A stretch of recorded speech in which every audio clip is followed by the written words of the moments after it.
Hi guys, and welcome to my course, Divorce Like a Boss. In this introduction video, I gotta tell you that after you watched all the modules, you will be able to prepare your own divorce petition package, your financial disclosures, as well as the judgment package, and then follow the instructions in this course and go and file it yourself or find out in your county which service they use to file things, whether they use electronic filing or they need in person original signatures. So it will depend on your county. This course, however, is not replacing me as an attorney. This is not designed to give you legal advice or replace an accountant.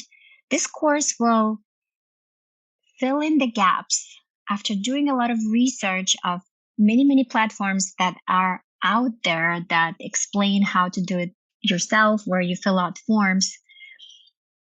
They don't tell you how to fill out so that when you submit the package, the court doesn't bounce it back. For example, if you fill out a package and you say, I would like to keep Chase account, it's potentially going to bounce back because you need to state the 4 last digits of which account so that it's clear if you have 2 separate accounts and he keeps Chase or she keeps Chase, you keep Chase. So it's more detailed. And I will provide you with the forms that are replacing the agreement to make it simple for you, the attachment to the judgment form that you can use.